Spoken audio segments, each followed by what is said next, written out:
తెలియజేసుకుంటున్నాను.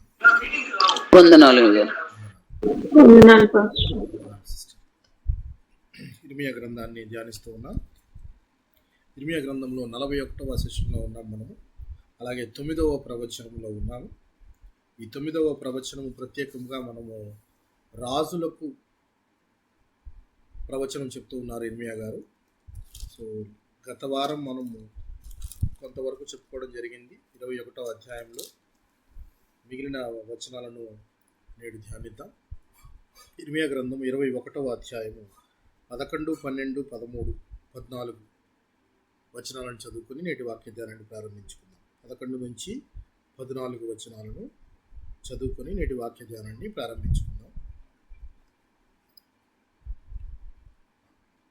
యూదారాజు ఇంటి వారులకు ఆజ్ఞ ఇదే, యెహోవా మాట వినుడి. దావీదు వంశస్థులారా, యెహోవా ఇలాగూ సెలవిచ్చుచున్నాడు, అనుదినము న్యాయముగా తీర్పు తీర్చుడి. కొనబడిన వానిని బాధపెట్టు వాని చేతిలో నుండి విడిపించుడి. అలాగు చేయని ఎడల మీ దుష్టక్రియలను బట్టి నా క్రోధము అగ్నివలే బయలువెడలి ఎవడనూ ఆర్పలేకుండా మిమ్మును దహించు. యెహోవా వాక్కు ఇదే. లోయలో నివసించుదానా, మైదానమందలి బండ వంటిదానా, మా మీదికి రాగలవాడెవడు, మా నివాస స్థలములలో ప్రవేశించువాడెవడు అనుకుని వారలారా, మీ క్రియల ఫలములను బట్టి మిమ్మును దండించెదను. నేను దాని అరణ్యములో అగ్ని రగులబెట్టెదను, అది దాని చుట్టూనున్న ప్రాంతములన్నిటినీ కాల్చివేయను. ఇదే యెహోవా వాక్కు. చిన్న ప్రార్థన చేసుకుని వాక్య ధ్యానాన్ని కంటిన్యూ చేసుకుందాం. కృపా సత్య సంపూర్ణుడు అయిన మా ప్రియ పరలోకపు తండ్రి, పరిశుద్ధుడా, మీ పవిత్రమైన పాదాలు వందనాలు, వేలాది స్తుతులు, స్తోత్రములు తండ్రి. గడిచిన దినములన్నీ కూడా నాయన నీ కృపలో భద్రపరిచి మరి ఒక నూతన దినాన్ని మాకు అనుగ్రహించారు. ఈ దినమంతా కూడా మీ కాపుదల మా అందించారు. అందును బట్టి మీ కృతజ్ఞతలు, స్తుతులు చెల్లించుకుంటున్నాం. నాయన కూడి వచ్చిన ప్రతి ఒక్క విశ్వాసిని, వారి కుటుంబాలను మీ కృప కలిగిన హస్తాలకు అప్పచెప్పుకుంటున్నాం. నాయన వారు నిండారుగా దీవించి ఆశీర్వదించండి. వారి కోరికలను, విజ్ఞాపనలన్నీ కూడా నాయన మీ చిత్తానుసారం తీర్చమని ప్రార్థిస్తున్నాం. అలాగే నాయన మా కొరకు దాచించిన లేఖనములు నాయన మేము ధ్యానించుకుని పోచుండగా మీరు నాతో మాతో మాట్లాడి నాయన మాకు కావలసిన ఆత్మీయ జ్ఞానమును అందించమని, తద్వారా ప్రభువా మీరే మహిమ, ఘనత, ప్రభావాలను ఆరోపించుకున్నాము. ఈ ప్రార్థన అంతా కూడా ప్రభు యేసుక్రీస్తు వారి అతి పరిశుద్ధమైన నామములో అడిగి వేడుకొనిచున్నాము తండ్రి. ఆమేన్. ఆమేన్. మంచి ప్రియులారా, ఇర్మియా గ్రంథము 41వ సెషన్లో ఉన్నాం. ఇప్పటి వరకు 8 ప్రవచనాలను చూసాం మనం. ఇర్మియా గారు 9వ ప్రవచనంలో ఉన్నాం. ఈ 9వ ప్రవచనము ప్రత్యేకముగా రాజులకు ప్రవచనము, యూదా రాజులకు ప్రవచనము అని ఎందుకు హెడ్డింగ్ పెట్టుకున్నామంటే, ఈ అధ్యాయం మొదటి వచనములోనే ఒక రాజు కనబడుతున్నాడు మనకి. ఏ రాజు గురించి మాట్లాడుకున్నాం మనము గత వారం? జ్ఞాపకం ఉందండి మీకు? ఒక రాజు ఇర్మియా గారి వద్దకు పంపిస్తూ ఉన్నాడు 21వ అధ్యాయంలో. వెళ్ళి బబులోను రాజు మన మీద దాడి చేస్తూ ఉన్నాడు, ఒకసారి ఇర్మియా ఏం చెప్తాడో కనుక్కొని రండి, లేక ఇర్మియాను దేవుని యొద్ద విచారణ చేసి చెప్పండి అని పంపిస్తాడు. ఏ రాజు అని చెప్పుకున్నామో జ్ఞాపకం ఉందా?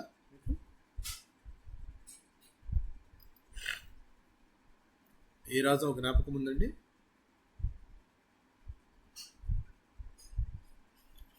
ఆ రాజు పేరు సిద్కియా.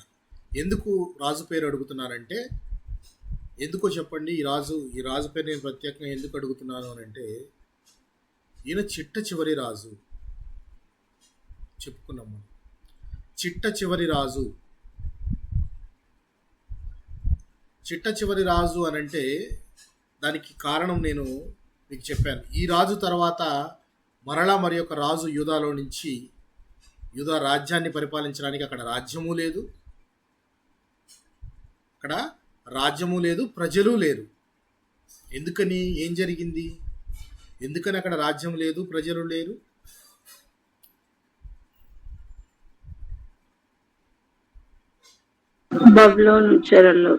ఎందుకనంటే బబులోను రాజు దాడి చేసి ఈయన కాలంలోనే పూర్తిగా యెరూషలేం మందిరాన్ని నాశనం చేయటం, యెరూషలేం పట్టణాన్ని తగులబెట్టడము, ఇక పూర్తిగా నెలమట్టము అయిపోతుంది ఈ రాజు కాలంలోనే అని మనం మాట్లాడుకున్నప్పుడు మనం మరి ఒక విషయాన్ని కూడా చర్చించుకున్నాము. ఈయన ఇర్మియా గారితో వెళ్ళి ఒకసారి సంప్రదించండి అని చెప్తున్నారు కదా ఈ రాజు. మరి దీనికి ముందు ఎప్పుడు దాడి జరగలేదా? బబులోను రాజు దాడి. మరి ఇన్ని ప్రవచనాలు చెప్తున్న ఇర్మియా గారు ఎవరికి చెప్తున్నట్టు? ఎవరికి చెప్తున్నట్లు? చెప్తున్న వీళ్ళందరికీ వినపట్లేదా ఈ యొక్క ప్రవచనాలు? విని కూడా వారు మరలా దేవుని యొక్క వద్దకు విచారణ చేయమని పంపిస్తూ ఉన్నారు. నేను చెప్పాను, బబులోను రాజు ఈయన కాలంలోనే దాడి చేశాడా, ముందు కూడా దాడి చేశాడా అని మనము గత వారంలో చెప్పుకోవడం జరిగింది. ఎన్నిసార్లు దాడి జరిగింది చెప్పండి? 3 సార్లు దాడి జరిగింది. సో దాడి ఎన్నిసార్లు జరిగిందో అలాగే దాడి జరిగి చెరలోకి వెళ్ళి తిరిగి రావటం కూడా 3 దఫాలుగానే జరిగింది. సో ఈ 3 దఫాలలో దాడులలో యెహోయాకీము అనే రాజున్నాడు, యెహోయాకీను అతని కుమారుడున్నాడు, సిద్కియా చివరిగా ఒక రాజున్నాడు. ఈ చివరి 3 రాజుల్లో పూర్తిగా నిలబెట్టమైపోయింది ఈ యొక్క యెరూషలేము నాశనం. అయితే ఇక్కడ దానికి కొద్దిగా ముందుగా, ఈ వినాశనం జరగడానికి ముందుగా జరుగుతున్న సందర్భాలు, దేవుడు చెప్తున్న మాటలు ఏంటో మనం గమనిస్తే, యూదా రాజు ఇంటి వారులకు ఆజ్ఞ ఇదే, ఈ రాజు ఇంటి వారికి ఆజ్ఞ ఇదే అని చెప్పి దేవుడు చెప్తూ ఉన్నాడు ఇర్మియా ద్వారా. యెహోవా మాట వినుడి, ముందు దేవుడి మాట వినండి. దావీదు వంశస్థులారా, యెహోవా ఇలాగు సెలవిచ్చుచున్నాడు. దావీదు వంశస్థులందరికీ చెప్తున్నాడు, దేవుణ్ణి యెహోవా మాట వినండి. మీరు విని ఏం చేయమని చెప్తున్నాడో గమనించండి. అనుదినము న్యాయముగా తీర్పు తీర్చుడి, కొనబడిన వానిని బాధ పెట్టు వాని చేతిలో నుండి విడిపింపుడి. అనుదినము న్యాయముగా తీర్పు తీర్చుడి. తీర్పు తీర్చడం అనంటే జనరల్గా తీర్పు తీర్చండి అని రాజులకు ఎందుకు చెప్తున్నాడు చెప్పండి?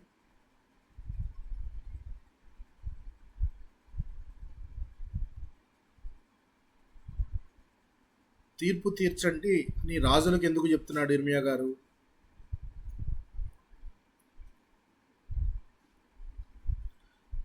ఎందుకనంటే తీర్పు తీర్చే పని రాజుది కాబట్టి. రాజ్యంలో రాజు నీతిమంతుడైతే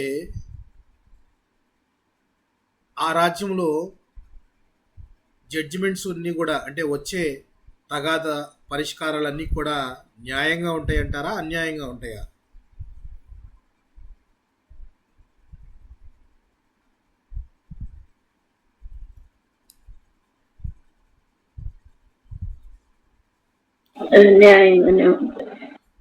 మిగిలిన వారు అసలు మాట్లాడలేదు, వింటున్నారా? పోనీ మీకు టైం లేదా?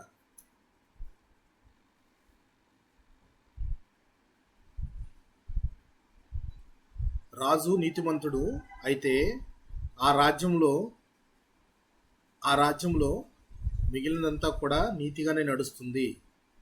అయితే రాజులకు ప్రత్యేకంగా ఇర్మియా గారు చెప్తుంది ఏంటంటే, నీతిని అనుసరించి అనే మాటకు ముందుగా ఆయన చెప్పిన మాట అనుదినము. నీతిగా ఉన్నము, న్యాయంగా నడుచుకోవటము అనేది ఏదో ఒక్కరోజు చేసే ప్రక్రియ కాదు. ఏదో ఒక్కరోజు నేను పలానా దానిలో నేను న్యాయంగా ఉన్నాను, నీతిగా ఉన్నాను అని చెప్పటం కంటే ఎలా ఉండమని చెప్తున్నాడు ఇర్మియా గారు అంటే అనుదినము అని చెప్తున్నాడు. అనుదినము న్యాయముగా తీర్పు తీర్చుడి. మీరు రాజస్థానంలో ఉన్నారు కదా. సొలొమోను గారు దేవుణ్ణి కోరుకున్న కోరిక ఏంటో జ్ఞాపకం ఉందా మీకు?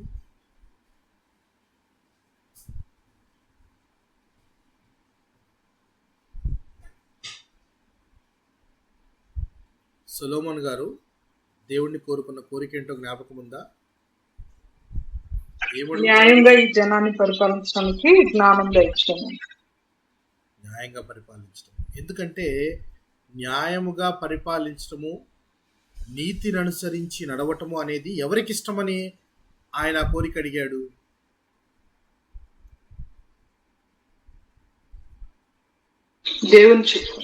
దేవునికి ఇష్టం. సో దేవునికి ఏదైతే ఇష్టమో ఆ మార్గాన్ని ఎంచుకుంటున్నాడు సొలొమోను గారు. దేవుని మార్గాన్ని ఎంచుకుంటూ ఉన్నాడు. సో దేవుణ్ణి అనుసరించి నడవాలని అనుకుంటూ ఉన్నాడు. దానికి తగ్గ జ్ఞానం ఇమ్మంటూ దేవుడిని అడుగుతూ ఉన్నాడు. సో దేవుణ్ణి అనుసరించి నడిచే జ్ఞానము మనకు కావాలి అని ఎప్పుడన్నా మనము కోరామా? లేఖనాలను అర్థం చేసుకునే జ్ఞానం మనకి ఇవ్వు అని ఎప్పుడన్నా ప్రార్థన చేసుకున్నామా? లేఖనాలు చదివే ముందుగా ఎప్పుడైనా మనము ఈ లేఖనము నాకు అర్థమయ్యే విధముగా ఆ జ్ఞానం అట్టి జ్ఞానము నాకు ఇవ్వు అని చెప్పి ఎప్పుడైనా ప్రార్థన చేసుకున్నామా మనం? మీరు చేసుకున్నారా? మీరు ఎప్పుడైనా ప్రార్థన చేసుకున్నారా? చేసుకున్నాం పాస్టర్. సో చేసుకోవలసిన వారముగా ఉన్నాం. ఇక్కడ ఇర్మియా గారు రాజులకు చెప్తున్నాడు, అనుదినము చేయండి. ఎలాగా? అనుదినము న్యాయముగా తీర్పు తీర్చండి. ఆల్రెడీ ప్రజలు ఇబ్బందులు కష్టాలు పడుతూ ఉంటే వాళ్ళను మీరు విడిపించాల్సింది పోయి వారి మీద మీరు అన్యాయమైన తీర్పులు తీర్చకండి అని చెప్తూ ఆయన అనుదినము న్యాయము తీర్చండి అని చెప్తున్నాడు. అయితే కీర్తనాకారుడు ఒక మాట అంటూ ఉన్నాడు. ఆ మాటను చదువుకొని మనం ముందుకెళదాం. 106వ కీర్తన 3వ వచనాన్ని గమనిద్దాం. 106వ కీర్తన 3వ వచనాన్ని గమనిద్దాం. న్యాయమును అనుసరించువారు ఎల్లవేళలా నీతిని అనుసరించి నడుచుకునివారు ధన్యులు. న్యాయమును అనుసరించువారు ఎల్లవేళలా నీతిని అనుసరించి నడుచుకునివారు ధన్యులు. సో నీతిని అనుసరించి నడవటము అనేది రాజులు నేర్చుకోవలసిన పాఠము. అయితే ప్రభువైన యేసుక్రీస్తు వారు కూడా మీ నీతి ఎలా ఉండాలి అని చెప్పి ఒక మాట చెప్తాడు. జ్ఞాపకం ఉందా మీకు?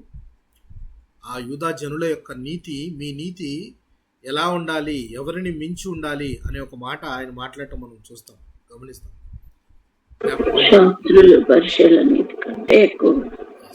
ఎందుకు ఎక్కువగా ఉండాలి? ఎందుకు వాళ్ళనే పోలుస్తూ ఉన్నాడు దేవుడు? ఎందుకు వాళ్ళనే పోలుస్తున్నాడు చెప్పండి?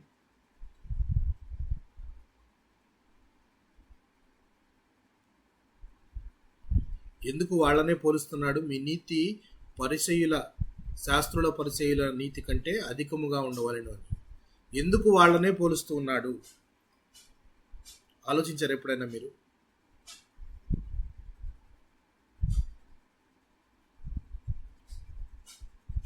ఎందుకు వాళ్ళనే పోలుస్తూ ఉన్నాడంటే, శాస్త్రులు పరిసయ్యులు దేవుని లేఖనాల యొక్క జ్ఞానాన్ని ఎరిగిన వారు. నీతిని అనుసరించి నడుచుట అంటే అది దేవుణ్ణి అనుసరించి నడవటము అని తెలిసిన వారు. తెలిసిన వారే కాకుండా శాస్త్రులు పరిసయ్యులు తెలిసిన విషయాలను ఎవరికి చెప్పేవారుగా ఉన్నారు? జనులకు చెప్పేవారుగా ఉన్నారు.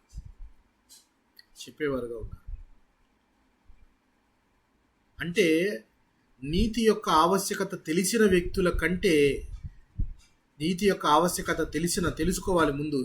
ఎందుకు నీతిగా ఉండాలి, నీతి అంటే ఎవరికి ఇష్టము, న్యాయం జరిగించడం ఎవరికి ఇష్టము, అది మనం తెలుసుకొని ఉండాలి. ఆ జ్ఞానం ఎలా వస్తుంది అని అంటే లేఖనాలను బట్టి వస్తుంది. దేవునికి అది ఇష్టము, దేవునికి ఏది ఇష్టమో ఏది ఇష్టం కాదో దేన్ని బట్టి తెలుస్తుంది? లేఖనాలను బట్టి తెలుస్తుంది. సో ఈ లేఖనాలను మనం ఈ రోజున చదువుకోగలిగిన శక్తి దేవుడు ఇచ్చాడంటే ఏది నీతో ఏది న్యాయమో మనము ఎరిగి ఉండే అవకాశం మనకుంది. అందుకని న్యాయమును అనుసరించేవారు ఎల్లవేళ నీతిని అనుసరించి నడుచుకునే వారు ధన్యులట. అందుకే అక్కడ ఎల్లవేళలా అంటే అనుదినము అని ఇర్మియా గారు కూడా చెప్తూ ఉన్నారు. అనుదినం అని చెప్తున్నాడు. అయితే ఇక్కడ కీర్తనకారుడు మన దావీదు గారైతే దేవుని మార్గాన్ని అనుసరించే నడిచాడు. తన జీవిత కాలం అంతా కూడా అలా నడిచిన ఆ దావీదు గారు ఎంత గొప్ప మాటను ఆయన కోట్ చేస్తున్నాడో ఈ రోజున చూద్దాం మనం. కీర్తనల గ్రంథము 37వ కీర్తన. కీర్తనల గ్రంథము 37వ కీర్తన 25వ వచనాన్ని గమనిద్దాం. కీర్తనల గ్రంథము 37వ కీర్తన 25వ వచనాన్ని గమనిద్దాం. 37వ కీర్తన 25వ వచనాన్ని గమనిద్దాం. నేను చిన్నవాడనై ఉంటిని, ఇప్పుడు ముసలివాడనై ఉన్నాను. అయినను నీతిమంతులు విడవబడుట గాని వారి సంతానము భిక్షమెత్తుట గాని నేను చూచి ఉండలేదు. ఎంత గొప్ప స్టేట్మెంట్ చూసారా? అంటే నేను చిన్నగా ఉన్నాను, ఇప్పుడు ముసలివాడినై ఉన్నాను అంటే అర్థం ఏంటంటే, తను ఇన్నాళ్ళు జీవించిన జీవిత కాలం ఏదైతే ఉందో ఆ కాలం అంతటిలోనూ తను తెలుసుకున్న విషయాన్ని దావీదు గారు ఎంత చక్కగా బయటపెడుతున్నారంటే, తను నమ్మిన విషయాన్ని, ఒక హోప్ని మనకు తెలియజేస్తున్నారు. ఏంటి ఆ హోప్ అందులో మనకు కనబడుతుందంటే, అయినను నీతిమంతులు విడవబడుట గాని వారి సంతానము భిక్షమెత్తుట గాని నేను చూచి ఉండలేదు. అంటే అర్థం ఏంటి ప్రియులారా? ఇక్కడ నీతిమంతులు విడవబడుట అంటే దేవుడు ఎప్పుడు వారిని విడిచిపెట్టలేదు. దేవుడు చేయి విడువని వాడు అని చెప్పకనే మనకు చెప్తున్నాడు దావీదు గారు. చేయి విడువని దేవుడు అని చెప్పి గొప్ప సంగతి మనకు చెప్తున్నాడు. నీతిమంతుల చేయి అయితే అస్సలు విడవడు. అసలు ఆయన నీతిమంతుల బిడ్డలను భిక్షమెత్తుకోవటము కానీ ఇలాంటి వాటిని ఆయన ఎలా చేయడు అంటున్నాడు. ఎందుకంటే ఈ మాటలు రాసిన వాళ్ళు చాలామంది మనం అంటుంటాం, తమ జీవిత సారమంతా అందులో పెట్టారండి అని అంటారు.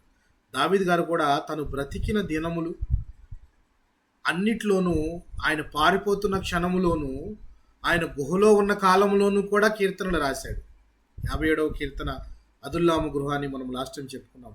ఆ గుహలో ఉన్నప్పుడు ఒక కీర్తన రాశాడు అనుకున్నాం. గుహలో ఉన్న పరిస్థితి ఏంటి ప్రియులారా? ఆనందంలో ఉన్నాడా? బాధలో ఉన్నాడా? భయములో ఉన్నాడా? దుఃఖములో ఉన్నాడా? అసలు గుహలోకి దాక్కొని వెళ్లాల్సిన అవసరం ఎందుకు వచ్చింది?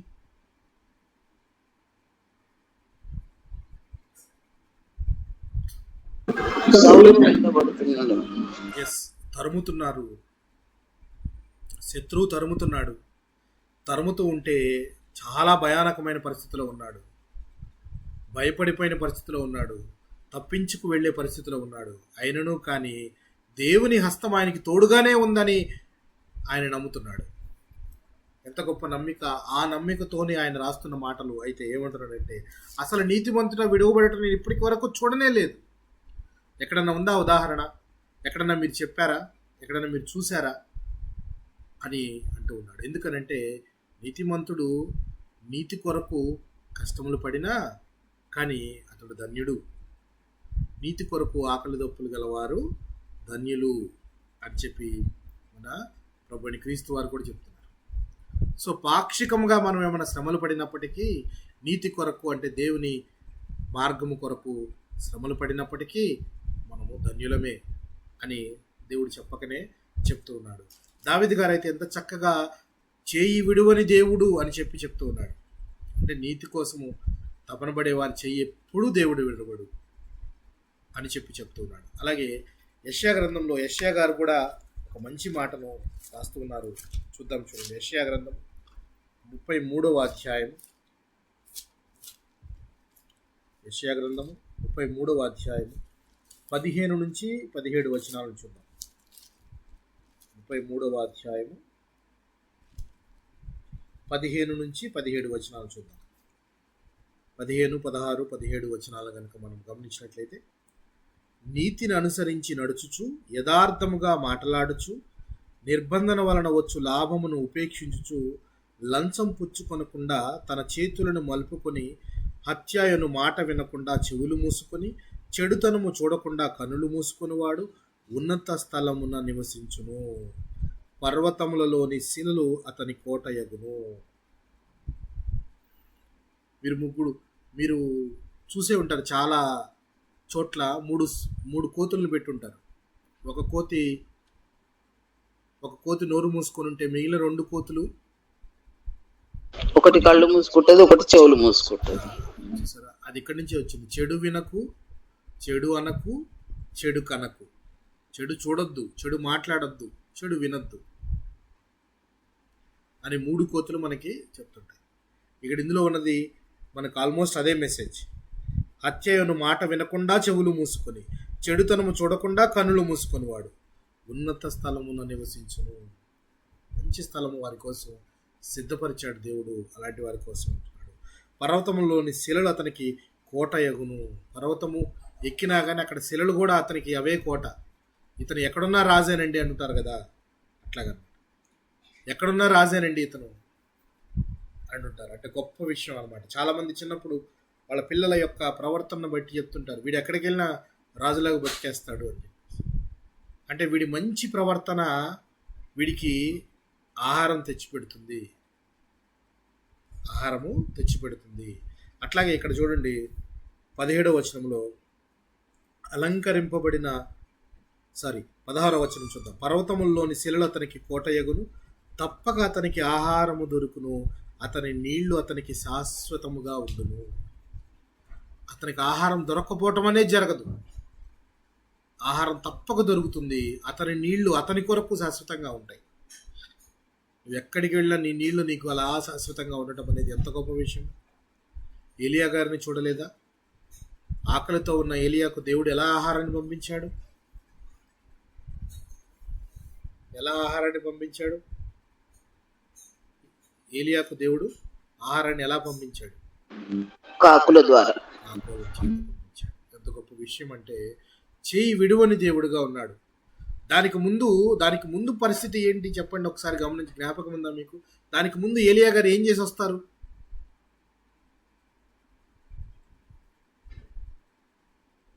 దానికి ముందు ఏలియా గారు ఏం చేసి అక్కడికి వస్తారు? అంతకుముందు ఆయన ఏం చేసి వస్తాడంటే దేవుని మార్గంలో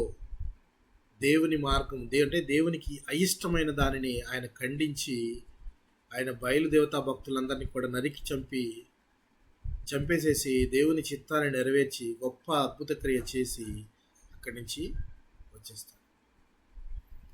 అంటే దేవుని మార్గంలో నడిచాడు.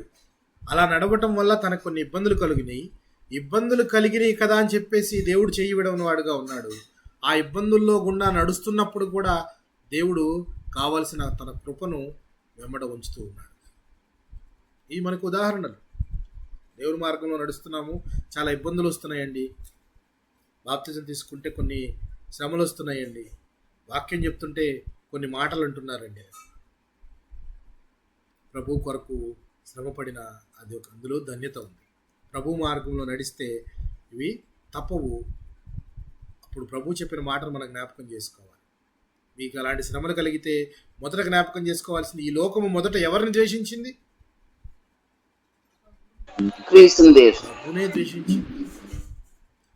మొదట నన్ను ద్వేషించిందని జ్ఞాపకం చేసుకోండి మీరు. మనము ఆయన మార్గంలో నడిచి మనలను కూడా ద్వేషిస్తుంది.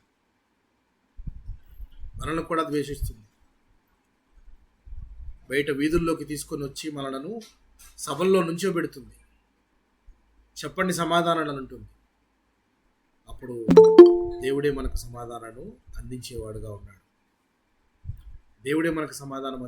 మన ప్రభువే సమాధానం అందించేవాడుగా ఉన్నాడు. ఆయన చెప్పిన మాట ఒకటే జ్ఞాపకం ఉంచుకోవాలి. మొదట నన్ను ద్వేషించారు, తర్వాత ఇప్పుడు మీరు ద్వేషించబడుతూ ఉన్నారు.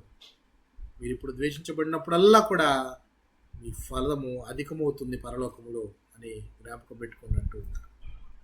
సో అయితే ఇక్కడ దావీదు గారు అయితే అంటున్నాడు, నీతిమంతుడు అసలు ఎప్పుడూ విడవబడటం నేను చూడలేదు, నా జీవితకాలం అంతా కూడా విడవబడటం చూడలేదు అంటుంటే, యెషయా గారు అయితే ఏమంటున్నాడంటే ఏకంగా అతని నీళ్లు అతనికి శాశ్వతంగా ఉంటాయట. నీతిగా నివసించేవాడు కానీ, యథార్థంగా ప్రవర్తించేవాడు కానీ, దేవుని మార్గంలో నడిచేవారికి కానీ, వాడికి ఎక్కడికి వెళ్ళినా కానీ ఆహారం దొరుకుతుంది. అతని నీళ్లు అతనికి శాశ్వతంగా ప్రత్యేకంగా ఉంచబడతాయి. ఎంత గొప్ప దేవుని కృప చూడండి ప్రియులారా నీతిమంతుల పట్ల. ఫర్ ఎగ్జాంపుల్, దేవుడు వర్షం కురిపిస్తూ ఉన్నాడు. వర్షం కురిపిస్తూ ఉన్నప్పుడు ఈ వర్షం నీతిమంతుల మీదే పడుతుందా అండి? అనీతిమంతులు కూడా దాన్ని ఎంజాయ్ చేస్తున్నారా? దాన్ని ఆ నీటిని ఉపయోగించుకుంటున్నారా?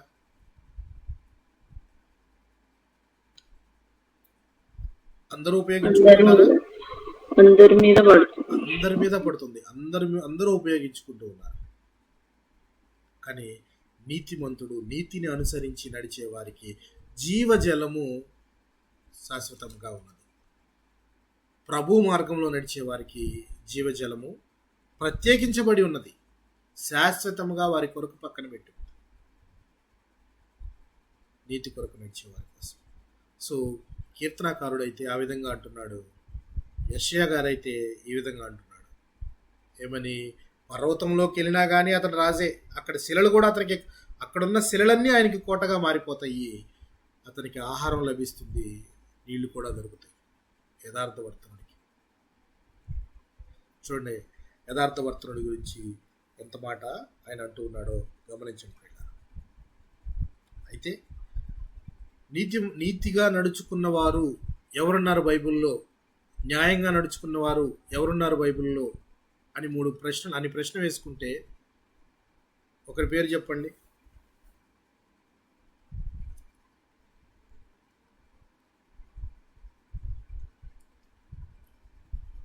యోబు, అబ్రహాం గారు, నోవహు గారు.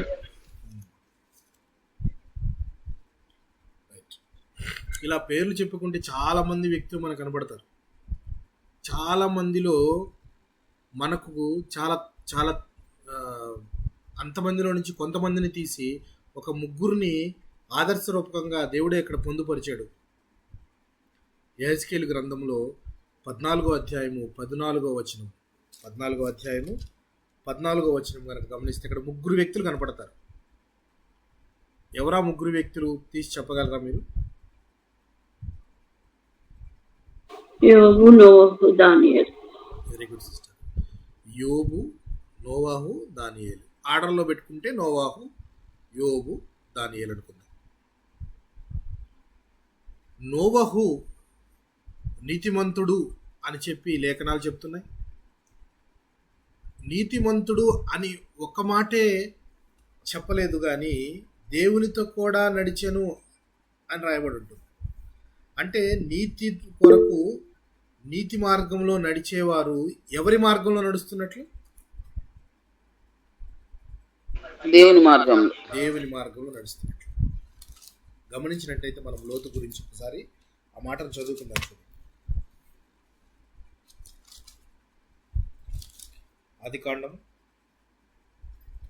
ఆదికాండము 9వ అధ్యాయము, 6వ అధ్యాయము 9వ వచనం, 6వ అధ్యాయము 9వ వచనం, 6వ అధ్యాయం 9వ వచనం. నోవాహు వంశావళి ఇదే. నోవహు నీతిపరుడును తన తరములో నిందారహితుడనై ఉండెను. నోవాహు దేవునితో కూడా నడిచినవాడు. దేవునితో కూడా నడిచినవాడు అని అంటే యథార్థంలో నడిచాడు, నీతిగా నడిచాడు అంటే దేవునితో నడిచినట్టు అర్థం. అంటే యథార్థత, నీతి, న్యాయములు అనేవి దేవునికి సాదృశ్యంగా కనబడుతూ ఉన్నాయి, దేవునికి సమానంగా కనబడుతూ ఉన్నాయి. అంటే నీతిని అంటిపెట్టుకొని ఉన్నావు అంటే అర్థం ఎవరిని అంటిపెట్టుకొని ఉన్నట్లు? న్యాయమును అంటిపెట్టుకొని ఉన్నావు, ఒక యథార్థతను అంటిపెట్టుకొని ఉన్నావు అంటే నువ్వు ఎవరిని అంటిపెట్టుకొని ఉన్నట్లు? దేవుణ్ణి అంటిపెట్టుకొని ఉన్నట్లే. అందుకే ఇక్కడ నోవాహు గారి గురించి రాయబడటము, దేవునితో కూడా నడిచెను. దేవునితో నడిచే భాగ్యం ఎంత గొప్ప భాగ్యమో చూడండి. ఇక్కడ నోవాహు గారిని చూసి మరి అతని కుటుంబం మొత్తాన్ని రక్షణలోకి తీసుకొని వస్తే, దేవుడు రక్షణలోకి తీసుకొని వచ్చిన తర్వాత అనూహ్యంగా ఈ భూమి మీద మీరు నివసించండి అని చెప్పి ఇవ్వటం మనకు కనబడుతుంది. అంటే ఆ తరమంతరిలో నిందారహితుడు, నేనొక్కడనే ఎందుకు ఉండాలి అనే ప్రశ్న నోవాహు ఎప్పుడు అనుకోలేదు. మనం అనుకుంటూ ఉంటాం, ఇంతమంది అన్యాయస్తుల మధ్య నేనెందుకు నీతిగా ఉండాలి, నేనెందుకు న్యాయవంతుడిగా ఉండాలి? అన్యాయస్తుడి మీద వర్షం కురుస్తుంది, నా మీద వర్షం పడుతుంది, ప్రత్యేకంగా నా నీళ్లు నాకు సపరేట్గా లేవే అని అనుకుంటూ ఉంటాం. మన నీళ్లు లేక నీతి కొరకు ఆకలి దప్పులు గలవారు కానీ, లేక న్యాయాన్ని అనుసరించి దేవుని మార్గాన్ని అనుసరించే వారికి ప్రత్యేకంగా ఉంచబడిన నీళ్ళు అంటే ఏంటి చెప్పండి?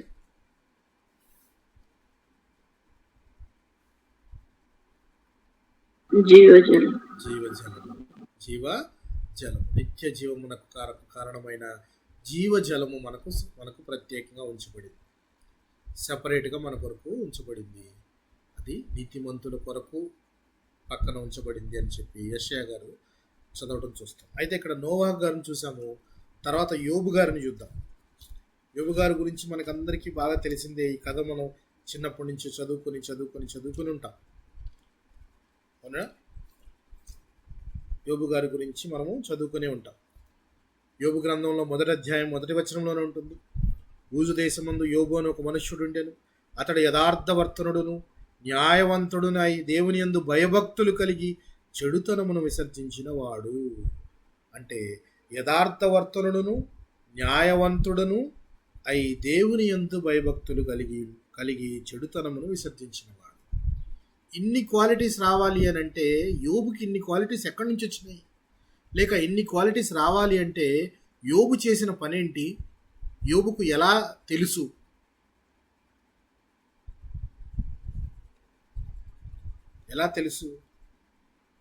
యోబు గొప్పవాడని చెప్పుకున్నాం. అలాగే ఇంకొద్దిగా కిందకి వెళ్తే వారు అనుదినము విందులు చేసిన తర్వాత పూర్తి కాక తమ విందులు పూర్తయిపోయిన తర్వాత తమ కుమార్తెల కొరకు కుమారుల కొరకు ఆయన బలులు అర్పించేవాడట. యోబు నిత్యము అలాగే చేయుచుండెను. ఇలాగ అర్పించాలి బలులు అని కానీ, యథార్థంగా ఉండాలని కానీ, చెడుతనాన్ని విసర్జించాలని కానీ యోబుకు ఎలా తెలుసు?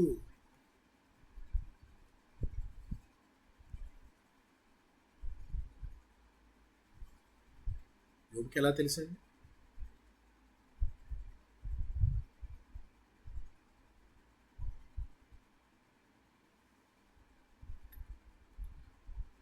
ఎలా తెలుస్తుందండి? దేవునితో సహవాసం కలిగి ఉన్నాడు.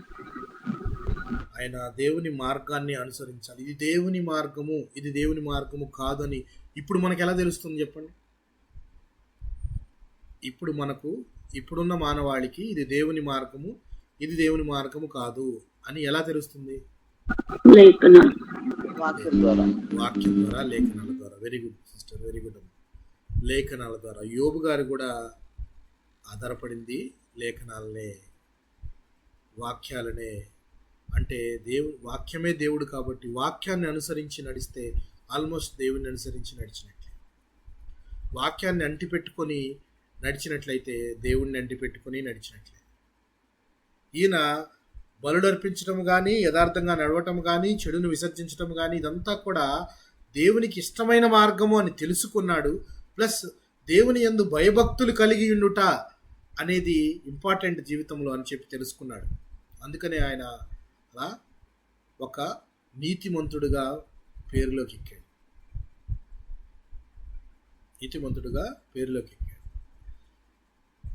అబ్రహాము నీతిమంతుడు అని ఎలా చెప్పాడు చెప్పండి దేవుడు? దేవుడు నమ్మను, అది నీతిగా ఎంచబడేను. Very good. నీతి అంటే ఆయనకు దేవుణ్ణి నమ్ముట. అబ్రహాము దేవుణ్ణి నమ్మెను, అది అతనికి నీతిగా ఎంచబడెను. అంటే ముందు దేవుణ్ణి నమ్మాలి. దేవుణ్ణి నమ్ముట ద్వారా, ఆయన మార్గంలో నడుచుట ద్వారా, అతని యందు మనము దేవుని యందు నిలకడగా ఉండుట ద్వారా మనము నీతిమంతులుగా తీర్చిదిద్దబడతాం. అసలు మనలో నీతే లేదు, మనమందరం నీతిమంతులమే. ఇప్పుడు మనమందరం నీతిమంతులు అంటారా కాదంటారా?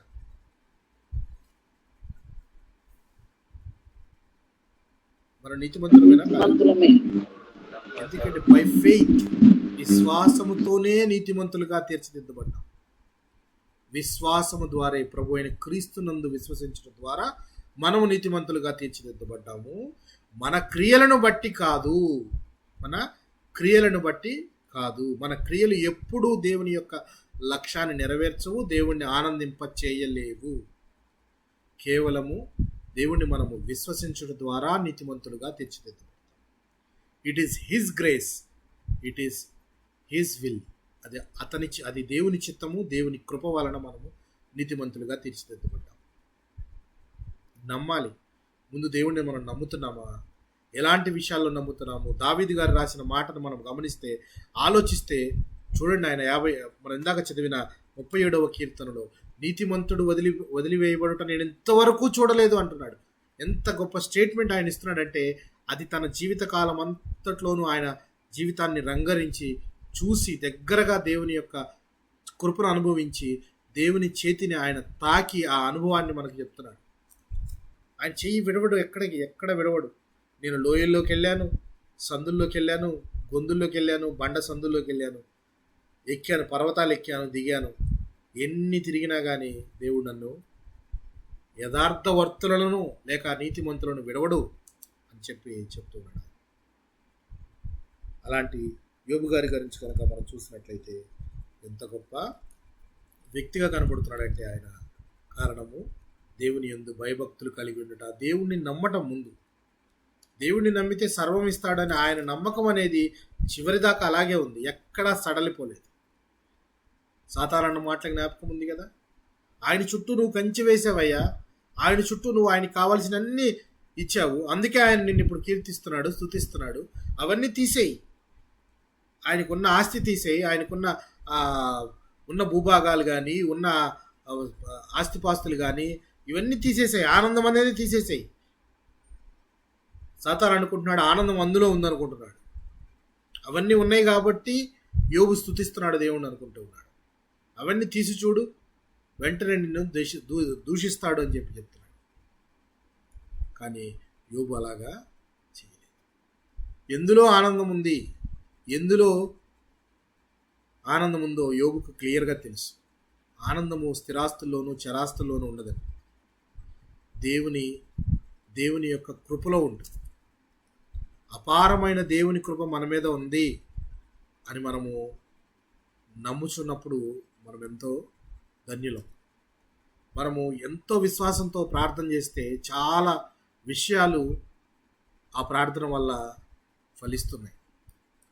ఈ రోజున మనం అనేక ప్రార్థనలు దేవునికి ఇస్తూ ఉంటే ఇంకా ఫలిస్తున్నాయి అంటే దేవుడు మన ప్రార్థనలు ఆలకిస్తున్నాడు. చూడండి, సో ఆనందం అనేది ఎందులో ఉందో మనము జాగ్రత్తగా తెలుసుకోవాలి. ఇక్కడున్న ఆస్తిపాస్తుల్లో లేదు, పైనున్న వాటినే మనం చూస్తూ ఉండాలి. పరలోకమందే మన పౌరస్థితి కాబట్టి దాన్ని బట్టి మనం ఆనందించేవారుగా ఉండాలి. యోబు ఆస్తి, ఇంత ఆస్తి పోయినా ఇంత భయంకరమైన స్థితిలో ఉన్నా నువ్వు ఇచ్చావు, నువ్వు దేవుడు ఇచ్చాడు, తీసుకున్నాడు. అది ఆయన ఇచ్చాడు, ఆయన తీసుకున్నాడు. కానీ చివరికి ఆయన నమ్మకంలో విశ్వాసంలో ఎంత గొప్ప వ్యక్తిగా ఆయన తీర్చిదిద్దబడ్డాడో మనం చూసాం. మూడో వ్యక్తి ఎవరండి?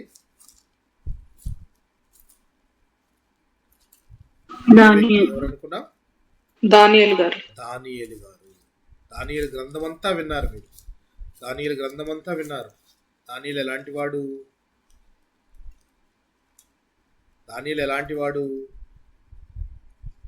దానియేలు గారు ఎలాంటి ఆహారం తినేవాడు? మన యెరూషలేములో ఉన్నప్పుడు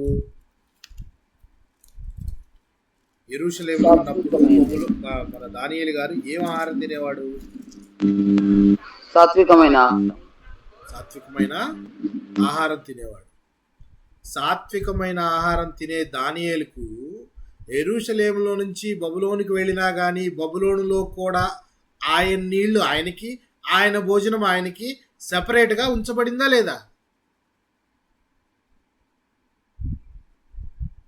ఉంచబడిందండి, ఉంచబడింది. అదే కదా యెషయా గారు చెప్పింది. యెషయా గారు ఇందాక చెప్పింది ఏంటి? వారి నీళ్లు వారికి శాశ్వతంగా ఉంచబడతాయి. వారి ఆహారం, ఎక్కడికి వెళ్ళిన ఆహారం వారికి దక్కుతుంది. దానియేలు గారి విషయం అదే జరిగింది. ఎక్కడ యెరూషలేము, ఎక్కడ బబులోను, ఎక్కడ ఎలా వెళ్ళాడు? బానిసగా వెళ్ళి రాజు చేసే భోజనము ఇచ్చినా కానీ ఆశపడలేదు. ఎందుకంటే అది నాకు ఇష్టమైనది కాదు. అది ముందు నా దేవునిని నేను నమ్ముకున్న తర్వాత దేవునికి ఇష్టమైనది కాదు, అందుకని నాకు కావాల్సిన భోజనమే నాకు ఇవ్వండి అని అంటే అది ఆయనకు ప్రత్యేకించబడింది, ఇవ్వబడింది. ఎలా ఇవ్వబడిందంటే బికాజ్ ఆఫ్ హిజ్ రైచియస్నెస్. ఆయన నీతిమంతుడు, యథార్థవర్తనుడు కాబట్టి ఆయనకు ఎక్కడికి వెళ్ళినా చెల్లుద్ది వీళ్ళ మాట అంటారు చాలామంది పెద్దలు అంటుంటారు, వీడి మాట ఎక్కడికి వెళ్ళినా చెల్లుద్దిరా. దానియేలు గారి మాట నిజంగానే యెరూషలేములో నుంచి బబులోనికి వెళ్ళినా చెల్లిందా లేదండి? ఎవరికి వాక్యం చెప్పాడు ఆయన? దానియేలు గారు ఎవరికి వాక్యం చెప్పాడు చెప్పండి?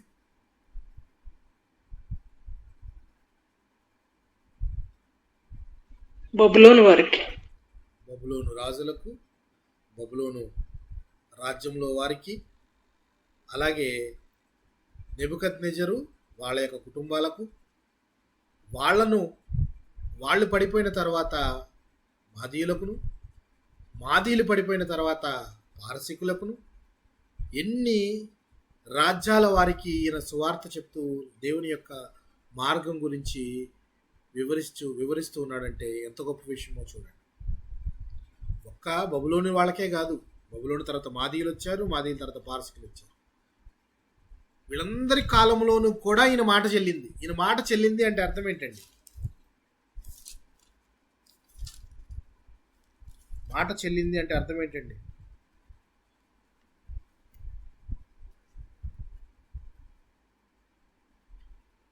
ఆయన మాటను అనుసరించిండు. అంటే ఆయన ఆధిపత్యం ఎక్కడికి వెళ్ళినా కొనసాగింది. ఆయన నోటి నుంచి వచ్చే మాటను గౌరవించారు. ఎవరు? రాజులు, పరిపాలించే రాజులు సైతము దానియేలు గారిని గౌరవించారు. చూడండి, ఆ మాటను చూద్దాం మనం. దానియేలు గ్రంథము 6వ అధ్యాయం, దానియేలు గ్రంథము 6వ అధ్యాయము 28వ వచనాన్ని చూద్దాం. దానియేలు గ్రంథం 6వ అధ్యాయం 28వ వచనాన్ని గమనిద్దాం. ఈ దానియేలు దర్యావేషు ప్రభుత్వ కాలమందును పారసీకుడకు కోరెషు ప్రభుత్వ కాలమందును వర్ధిల్లెను. ఇక్కడ 2 రాజ్యాలే రాయబడి. దానియేలు దర్యావేషు ప్రభుత్వ కాలమందును పారసీకుడకు కోరెషు ప్రభుత్వ కాలమందును వర్ధిల్లెను. దీనికి ముందు, ఈ ఇద్దరు రాజుల ముందు బబులోను రాజు నెబుకద్నెజరు విషయంలో వర్ధిల్లలేదా? నెబుకద్నెజరుకు కలభావం చెప్పింది ఎవరు? నెబుకద్నెజరు ఒక కుమారుడికి కలభావం చెప్పింది ఎవరు? అంటే ఆయన కళ్ళ ముందు ఆ చేత్తో రాత ఒకటి కనపడుతుంది కదా, ఆ రాత యొక్క అర్థం చెప్పింది ఎవరు? దానియేలు కదా. ఎంత గొప్ప జ్ఞానము దానియేలుకి ఇవ్వబడింది అనంటే, ఎందుకు ఇవ్వబడింది అనంటే, బికాజ్ పై మాట రాయబడి ఉంటుంది. చూడండి, పైన రాయబడి ఉంటుంది 6వ అధ్యాయము 26, 27 వచనాలు గమనిద్దాం. నా సముఖమును నియమించినదేమనగా, నా రాజ్యములోని సకల ప్రభుత్వముల యందుండు నివాసులు దానియేలు యొక్క దేవునికి భయపడుచు ఆయన సముఖమున వణుకుచుండవలెను. ఆయనే జీవము గల దేవుడు, ఆయనే యుగయుగములుండువాడు. ఆయన రాజ్యము నాశనము కానేరదు, ఆయన ఆధిపత్యము తుదమట్టుకుండును. ఆయన విడిపించువాడును రక్షించువాడునై ఉండి పరమందును భూమి మీదను సూచక క్రియలను ఆశ్చర్యకార్యములను చేయువాడు. ఆయనే సింహముల నోట నుండి ఈ దానియేలును రక్షించనని రాయించెను అంటే ఇది ఒక రాతపూర్వకంగా ఉన్నది. Return document. ఏమని రిటర్న్ డాక్యుమెంట్ రాపిస్తూ ఉన్నారు? ఈ మాటలు ఎవరి మాటలు ఇవి చెప్పండి ప్రియులారా? ఎవరి మాటలు ఇవి? ఎవరి మాటలు? దానియేలు గారిని బోనులో వేయించినప్పుడు ఎవరు రాజుగా ఉన్నారు? సింహాల బోనులోకి దర్యావేషు రాజు గారు మాట్లాడుతున్న మాటల్ని, దర్యావేషు అంటే ఈయన మాదీయుల రాజు. ఈ రాజు గారు ఎంత గొప్ప సాక్ష్యం దేవుడి గురించి చెప్తున్నాడు చూడండి. దాంతో దానియేలు గారిని జోడించి చెప్తున్నాడు.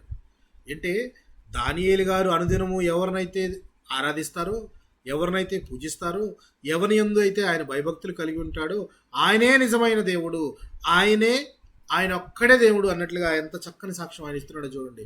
ఆయన ఇచ్చిన సాక్ష్యము ఎప్పుడో చెప్పారని కాదు, but it was return document. రాయబడింది, అది చక్కగా రాయబడింది. అది ఆయన విడిపించువాడు రక్షించువాడునై ఉండి పరమందును భూమి మీదను సూచక క్రియలను ఆశ్చర్యకరములు చేయనివాడు. ఆయనే సింహాల బోన్ నుంచి దానియేలును విడిపించాడు అని చెప్పి రాయించాడట. రాయించడం అంటే అదొక రాతపూర్వకంగా రికార్డ్ అయ్యి ఉంది. అన్యులు దేవుని గురించి సాక్ష్యం చెప్తున్నారంటే ఎవరిని బట్టి సాక్ష్యం చెప్తున్నారు చెప్పండి?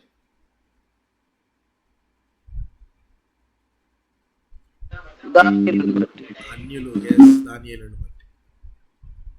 మరి మనము ప్రభు ఏమంటున్నాడు? మిమ్మల్ని బట్టే కదా నా నామం అవమానపరచబడుతుంది. ఎవరి మధ్య? అన్యజనుల మధ్య. దానియేలు గారు అయితే అన్యజనుల మధ్య దేవుని యొక్క నామాన్ని హెచ్చించి చూపిస్తున్నాడు, వారి చేత సాక్ష్యం మాట్లాడిస్తున్నాడు.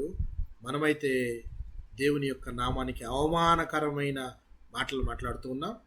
దేవునికి అవమానకరమైన జీవితాన్ని మనం జీవిస్తూ ఈ క్రైస్తవులంతా ఇంతే అని ఒక హేయమైన, ఒక అవహేళనమైన మాటలను, దేవునికి అవమానకరమైన మాటలను మనం తెప్పిస్తున్నాం మన ప్రవర్తన ద్వారా, జీవన విధానం ద్వారా. మనము ఇంకనూ అలా ఉంటే మనం మార్చుకోవాల్సిన వారుగా ఉన్నాం. మనల్ని బట్టి సాక్ష్యం చెప్పాలి, ఎస్ నీవు నమ్మిన దేవుడు నిజమైన దేవుడు అని. ఎస్ మీ పక్కవారు ఒప్పుకోవాలి, అన్ని జనులు ఒప్పుకోవాలి, ఈమె నమ్మిన దేవుడు నిజమైన దేవుడు అని. అలాగే ఒప్పుకున్నారు కదా ఇక్కడ దానియేలును చూసి. దానియేలుని ఎవరు రక్షించారనుకున్నారు? ఆయన అక్కడ ప్రజలకు చెప్తున్నాడు, దర్యావేష్ గారు అక్కడున్న ప్రజలకు అందరికీ చెప్తున్నాడు, ఈయన్ని సింహాల బోన్ నుంచి ఎవరు రక్షించారనుకున్నారు? ఆయన నమ్మిన దేవుడు, ఆయనే నిజమైన దేవుడు అని చెప్తూ ఉన్నాడు. ఏ టెస్టిమోనీ అది మన జీవితాల్లో కూడా మనకు ఉండాలి. మనల్ని చూసి అన్యులు రాబట్టబడాలి.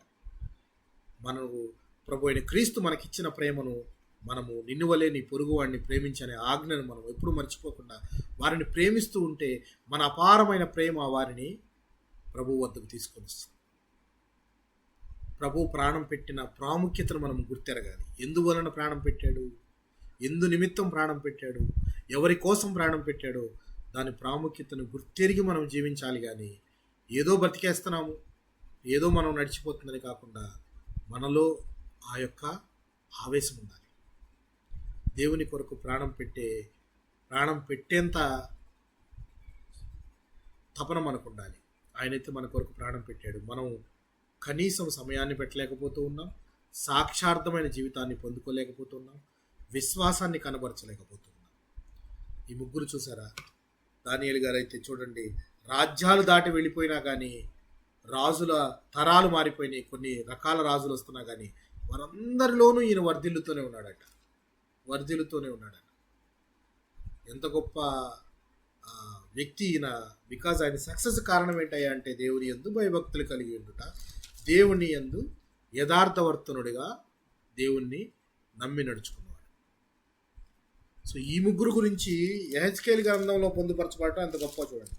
యెహెజ్కేలు గారు, దానియేలు గారు ఆల్మోస్ట్ ఒకే టైం వారు, అవునా కాదండి?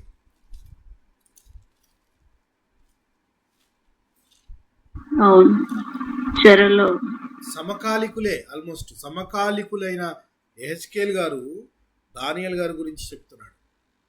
చూడండి ఏమని చెప్తున్నాడో ఒక మాటలు చదువుకుందాం. ఎంత గొప్ప మాటలు వాళ్ళ గురించి రాయించారో చూద్దాం. చూడండి. యెహెజ్కేలు గ్రంథము 14వ అధ్యాయము 14వ వచనము 15, 16 వచనాలను చదువుదాం. చూడండి. నోవహును, దానియేలును, యోబును ఈ ముగ్గురు అట్టి దేశములో నుండినను వారు తమ నీతి చేత తమ్మును తామే రక్షించుకుందరు. ఇక్కడ మనం ఆగా ఆలోచించాల్సింది, ఎట్టి దేశంలో ఉన్న వీరు నోవహును, దానియేలును, యోబును ఈ ముగ్గురు అట్టి దేశములో ఉండినను. ఎట్టి దేశంలో ఉండినను అంటే ఫర్ ఎగ్జాంపుల్ ఈ వ్యక్తులు ఎవరైతే ఉన్నారో ఈ ముగ్గురు వ్యక్తులు ఇలాంటి దేశంలో వీళ్ళని గనక ఉంచితే అక్కడ కూడా వీరు నీతిగానే ప్రవర్తిస్తారు అని చెప్తున్నాడు. అది ఎలాంటి దేశము, ఎట్టి పరిస్థితులు అంటే మనము 12వ వచనాన్ని చదవాలి. 12, 13 చదివితే మనకి విషయం అర్థమవుతుంది. 12వ వచనం 13వ వచనం గమనిద్దాం. మరియు యెహోవా వాక్కు నాకు ప్రత్యక్షమై ఇలాగ సెలవిచ్చెను, నరపుత్రుడా, ఏ దేశమైతే విశ్వాసఘాతకమై నా దృష్టికి పాపం చేసినదో దానికి నేను విరోధినై ప్రాణాధారమగు ఆహారము లేకుండా చేసి కరువు పంపించి మనుష్యులను పశువులను నిర్మూలము చేయుదును. ఇప్పుడు చెప్పండి, ఏ దేశము, ఎట్టి దేశము అది?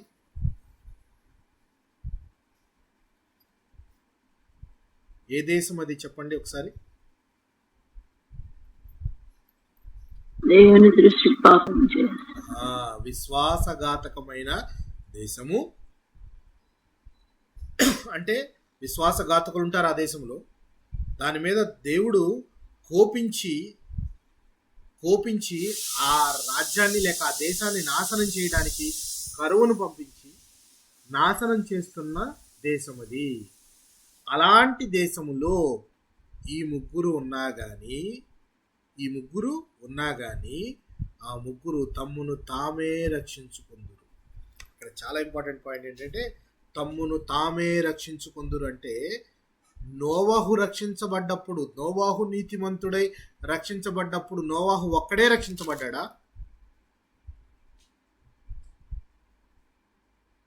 తన కుటుంబం 8 మంది. కానీ ఇక్కడికి వచ్చేటికి జాగ్రత్తగా గమనించండి, చాలా క్లియర్గా రాశాడు దేవుడు. తమ్మును తామే అంటే ఇంకెవరైనా ఉంటారా? దానియేలు కుటుంబం ఉంటుందా? దానియేలుకి ఆల్మోస్ట్ ఓకే, ఆ రాజ్యంలో మ్యారేజ్ అయితే చేసుకోలేదు అనుకుందాం. నోవహు గారు, దానియేలు గారు, యోబు,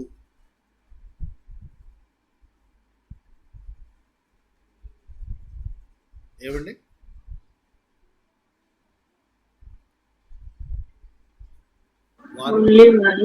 వారి కుటుంబాన్ని కూడా రక్షించుకోలేదు. అంటే మీ నీతి మిమ్ములను మాత్రమే రక్షిస్తుంది, గుర్తుపెట్టుకోండి. మా నాన్న నీతిగా ఉన్నాడో మా తాత నీతిగా ఉన్నాడో అని అంటే వారు, మా తాతలు నేతులు తాగారు, మా మూతులు వాసన చూడండి అంటే అది అవ్వదు. ఆయన నీతి ఆయనదే, నీ నీతి నీదే. ఇక్కడ చెప్తున్నాడు, యోబు కానీ, నోవహు కానీ, దానియేలు కానీ తమ నీతిని బట్టి తమ్మును తామే రక్షించుకుందురు. అంటే అర్థం, అక్కడ ఒక మనిషిని బట్టి మిగిలిన వారంతా రక్షించబడుట, ఒక్క నీతిమంతుడిని బట్టి మిగిలిన వారంతా కూడా క్షమించబడుట అనేది లేదు. చూడండి, అందుకే ఏమనంటున్నాడు చూడండి, నోవహును, దానియేలు, యోబును ఈ ముగ్గురు అట్టి దేశంలో నుండినను వారు తమ నీతి చేత తమ్మును మాత్రమే రక్షించుకుందరు. ఇదే ప్రభువుకు యెహోవా వాక్కు. బాటసారులు సంచరించకుండా ఆ దేశము నిర్జనమై పాడగునట్లు నేను దాని మీదకి దుష్ట మృగములను రప్పింపగా, మరలా మాట్లాడుతున్నాడు చూడండి దేవుడు, మరలా అంటున్నాడు చూడండి, నేను ఆ దేశం మీదకి దుష్ట మృగాలను పంపిస్తే, నేను దాని మీదకి దుష్ట మృగములను రప్పించగా ఆ ముగ్గురు దానిలో ఉండినను ఆ దేశము పాడైపోవును. నా జీవము తోడు వారు తమ్మును తామే రక్షించుకుందురు గాని కుమారులనైనను కుమార్తెలనైనను రక్షింపజాలకుందురు. ఇదే ప్రభు అయిన యెహోవా వాక్కు. గమనించారా? ఈ ముగ్గురికి ఉన్నదేంటి, మిగిలిన వారికి లేనిదేంటి? ఈ ముగ్గురికి ఉన్న క్వాలిఫికేషన్ ఏంటి?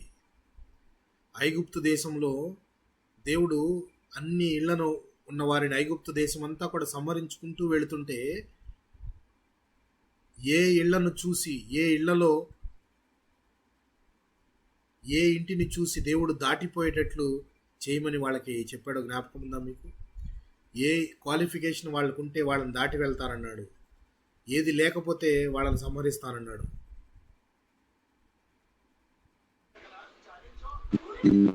పైన రక్తము ఉంటే దర్వాజాల మీద పస్కా పశువు యొక్క బలి రక్తము ఉంటే దాన్ని చూసి నేను దాటిపోతాను. అదే పాస్ ఓవర్, అదే పస్కా పండుగ, దాటి వెళ్ళుట, పాస్ ఓవర్, దాటి వెళ్ళుట పస్కా పండుగ. దేవుడు దాటి వెళ్ళాలి. దేవుని ఉగ్రత నుంచి మనము దాటించబడాలి. దేవుని ఉగ్రత నుంచి తప్పించుకోవాలంటే మనకు రక్షణ వస్త్రము ఉండాలి.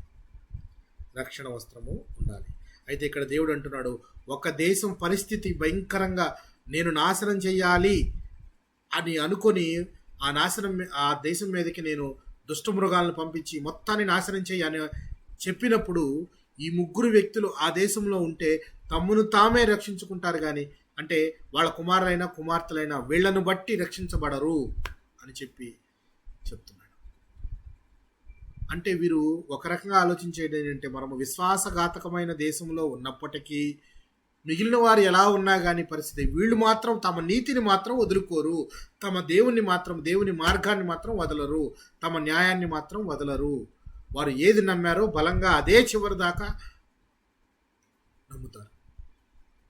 దేవుని మార్గం ఎట్టిదో ఆ మార్గంలోనే ఉంటారు. వాళ్ళు మార్గాన్ని విడవరు. సింహాల బోన్లో పడేసినప్పుడు అప్పుడైనా విడిచిపెట్టచ్చు. వీళ్ళు దేవుణ్ణి వదిలేసి వాళ్ళు అక్కడున్న రాజుకు స్తుతులు చెప్తే వీళ్ళు రక్షించబడేవాళ్ళు. ఆపదలు చుట్టుముట్టినా, ఆపదలు వెన్నంటి ఉన్నా వారు దేవుడి మార్గాన్ని మాత్రము విడిచిపెట్టేవారు కాదు. ఎంత గొప్ప విశ్వాసము బట్టే వారు అంత గొప్ప సాక్ష్యాన్ని పొందగలిగారు. ఎంత మంచి సాక్ష్యార్థం చూడండి. మరి ఒకసారి ఇదే మాట మరలా రాయబడి ఉంటుంది. ఇంకోసారి చూడండి ఎన్నిసార్లు రాస్తున్నాడంటే మనకు తెలియడం కోసం. చూడండి మరలా చదువుతాను నేను. ఇది మనకి 16వ వచనంలో రాయబడి ఉంది. ఆ ముగ్గురు దానిలో ఉండినను ఆ దేశం పాడైపోవును. నా జీవముతోడు వారు తమ్మును తామే రక్షించుకుందురు గాని కుమారులనైనను కుమార్తెలనైనను రక్షింపజాలకుందురు. ఇదే ప్రభు అయిన యెహోవా వాక్కు. నేను అట్టి దేశం మీదకి యుద్ధం రప్పించి ఖడ్గము పిలిచి నీవు ఈ దేశమందు సంచరించి మనుషులను పశువులను నిర్మూలనము చేయమని ఆజ్ఞ ఇచ్చిన ఎడల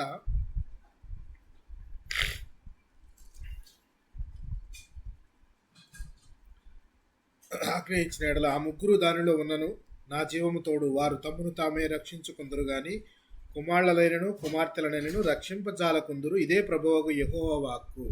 ఆల్రెడీ ఇప్పటికీ 2 times చెప్పాడు.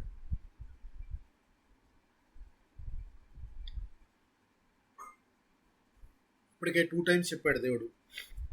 మరలా చెప్తున్నాడు చూడండి. 18వ వచనంలో ఉంది, మీరు జాగ్రత్తగా చదవండి. 12వ వచనం నుంచి 23వ వచనం దాకా మీరు మరలా అయిపోయిన తర్వాత దాన్ని ఒక్కసారి చదవండి. 19వ వచనంలో అట్టి దేశంలో తెగులు పంపి మనుషులను పశువులను నిర్మూలమొకటికై ప్రాణహాని కరమగునంతగా నేను నా రౌద్రమును కుమ్మరించిన ఎడల నోవహును దానియేలును యోబును ఈ ముగ్గురు దానిలో ఉన్నను నా జీవము తోడు వారు నీతి చేత తమ్మును తామే రక్షించుకుందురు గాని కుమారునైనను కుమార్తెనైనను రక్షింపజాలకుందురు. ఎన్నోసారి ప్రేడారిది? 3rd time. 3 సార్లు దేవుడు రాపించాడు. 3 times. ఎంత గొప్ప ఇదో చూడండి. 3 సార్లు, 4 సార్లు, 3, 4. ఈ 3, 4 అనేది మనకు ఆమోస్ గ్రంథంలో కనపడుతుంది. ఆమోస్ గ్రంథంలో ఏమని రాయబడి ఉంటుంది?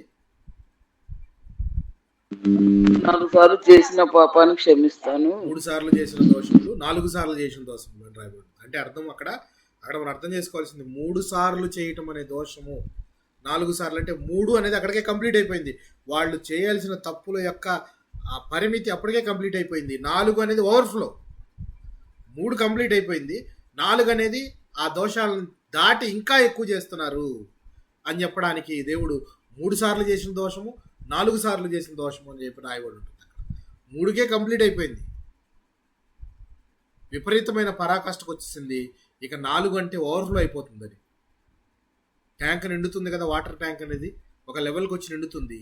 నీళ్లు పారిపోవటం అంటే ఇంకా పాపాలు ఎక్కువైపోతున్నాయి అన్నమాట. అట్లాగే ఇక్కడ 3 సార్లు అంటే కంప్లీట్గా దేవుడు వాళ్ళ గురించి ఎంత చక్కని సాక్ష్యం చెప్తున్నాడు చూడండి. మరలా రాశాడేమో చూద్దాం. 21వ వచనంలో ప్రభువు యెహోవా ఈ మాట సెలవిచ్చుచున్నాడు, మనుష్యులను పశువులను నిర్మూలన చేయవలని నేను ఖడ్గము చేత, క్షామము చేత, దుష్టమృగముల చేతను, తెగులు చేతను ఈ 4 విధములను యెరూషలేము మీదకు తీర్పు తీర్చిన ఎడల అట్టివారుండినను వారు దాన్ని రక్షింపలేరు. దానిలో కుమారుల శేషము కుమార్తెల శేషము కొంత నిలుచును. వారు బయటకు రప్పించబడిదరు. మీరు వారి ప్రవర్తనను వారి క్రియలను గుర్తుపట్టనట్లు వారు బయలుదేరి మీ యుద్ధకు వచ్చెదరు. దాన్ని గుర్తుపట్టి యెరూషలేము మీదకి నేను రప్పించిన కీడును గూర్చి దానికి నేను చేసినదంతయు గూర్చి మీరు ఓదార్పు నొందుదురు. సో ఈ మాటలు మనం ఎందుకు చెప్పుకుంటున్నామంటే నీతిగా ప్రవర్తించండి అని ఇర్మియా గారు ఎవరికి చెప్తున్నారు? ఒకసారి జ్ఞాపకం చేసుకుని ముగించుకుందాం. ఇర్మియా గారు ఎవరికి చెప్తున్నారు? నీతిగా అనుదినము న్యాయమును అనుసరించి నడుచుకోండి అని ఎవరికి చెప్తున్నాడు? యూదా రాజులకు చెప్తూ ఉన్నాడు. ఎందుకని చెప్తూ ఉన్నాడు? వీళ్ళందరూ చూశారు కదా, దానియేలు గారు కానీ, నోవహు కానీ, యోబు కానీ వీరందరూ కూడా నీతిని అనుసరించి నడిచారు కాబట్టి వారి మాట చెల్లింది. వారు ఎక్కడున్నా కానీ వారి ఆహారం వారికి దొరికింది, వారి నీళ్లు వారికి దొరికినాయి, వారు వర్ధిల్లారు. అందుకనే రాజులకు చెప్తున్న మాట, మీరు అనుదినము నీతిని అనుసరించి నడుచుకోండి, బీదలైన వారిని ఆదరించండి, ఆల్రెడీ సప్రెస్లో ఉన్న వాళ్ళని మీరు ఇంకెందుకు కష్టపెడతారు అని చెప్పి రాజులకు చెప్తూ ఇంకొక మాట అంటున్నాడు, మీరు లోయలో నివసిస్తున్నారు, మైదానంలో బండలాగున్నారు, లోయలో నివసిస్తున్నారంటే ఇక్కడ అర్థం ఏంటంటే లోయ అంటే ఎవరికి కనపడకుండా చాలా సెక్యూర్డ్గా ఉంది, నేనున్నాను. మైదానం అంటే మైదాన ప్రాంతంలో బండలాగున్నాను, నన్ను ఎవరూ ఏమీ చేయలేరు, నేను బాగా చుట్టూ గోడ కట్టుకొని ఉన్నాను, పెద్ద పెద్ద గోడలు ఉన్నవి, యెరూషలేమును అసలు ఎవరు దాటలేరు అని ధైర్యంగా ఉన్నారేమో. దేవుడు నేను తలుచుకుంటే దాన్ని నేలమట్టం చేసేస్తానని అంటున్నాడు. అందుకే అంటున్నాడు, మా మీదకి రాగలవాడెవడు, మా నివాస స్థలంలో వాడెవడు అనుకొని ఉంటున్నారా మీరు? మీ క్రియల ఫలములను బట్టి మిమ్మను దండించదను. మీరు ఎట్టి క్రియలు చేస్తారో ఆ క్రియలను బట్టే మీకు ఫలితాన్ని ఇస్తాను, దండిస్తాను అని చెప్తున్నాను. నేను దాని అరణ్యములో అగ్ని రగులు పెడతాను అంటున్నాడు. అది ఆ ఒక్క ప్రాంతమే కాకుండా చుట్టూ ఉన్న ప్రాంతాలను కూడా తగులు పెడుతుంది అని చెప్తూ ఉన్నాడు. రాజులకు ప్రవచనం చెప్తూ ఆయన దేవుడు అంటున్న మాట, ఇర్మియా గారు అంటున్న మాట, నీతిని న్యాయాన్ని అనుసరించి నడవండి అంటే అర్థం దేవుని మార్గంలో నడవండి. ఇలాంటి వ్యక్తులను ఎగ్జాంపుల్గా చేసి కూడా చూపించిన దేవుడు. వీరి ముగ్గురు నీతి చేత తమను తామే రక్షించుకొనగలరు. అంటే ఆపత్కాల పరిస్థితుల్లోనూ కూడా వారి నీతి దేవునికి చేరుతుంది. బట్ దేవుడు ఒక్కసారి డిసైడ్ అయ్యి నాశనం చేయాలి అని అనుకున్న తర్వాత ఈ ముగ్గురు అలాంటి దేశంలో ఉన్నా కానీ ఆ ముగ్గురిని పక్కకు నెట్టి మిగిలినంతా నాశనం చేస్తాను అని చెప్తున్నాడు దేవుడు. అంటే అర్థం వారిని బట్టి ఇక క్షమించబడుట ఇక ఉండదు. ఒక వ్యక్తి యొక్క నీతిని బట్టి దేశమంతా విడవబడుట ఉండదు. ఇక చివరిగా నేను చెప్పబోయేది, మీరు నీతిని అనుసరించి నడవండి, లేకపోతే మీకు ఈ దావీదు సింహాసనము కూడా ఉండదు అని చెప్పి ఆయన రాజులకు ప్రవచనం చెప్తూ ఉన్నాడు. సో దేవుడు మనతో కూడా చెప్తున్న మాట, ఆయన మార్గాన్ని అనుసరించే నడిచే వారికి ఆహారానికి కానీ నీళ్ళకు కానీ కొరత ఉండదు. మనం ఎక్కడికి వెళ్ళినా, పర్వతాల్లోకి వెళ్ళినా కానీ మన ఆహారము మన నీళ్లు మనకు దాచిపెట్టి ఉంచబడతాయి అని దేవుడు మనకు చెప్తూ చేస్తున్న వాగ్దానం ఇది. ప్రియులారా, దేవుడి కొద్ది మాటలను మన వినికిడిలో దీవించి ఆశీర్వదించును గాక. ఆమేన్. వందనాలు. ప్రేరేపించబడిన వారు ఎవరైనా ఒక చిన్న ప్రార్థన చేయగా నేటి గూగుల్ మీట్ను ముగించుకుందామండి. ప్రేరేపించబడిన వారు ఎవరైనా సరే చిన్న ప్రార్థన చేయవలసిందిగా ప్రభు పేరిట మనం చేస్తున్నాం. నాకు వస్తుంది ప్రార్థించు. కోల్డ్ ఎక్కువ ఉంది, హెడ్ ఎక్, ఫీవర్,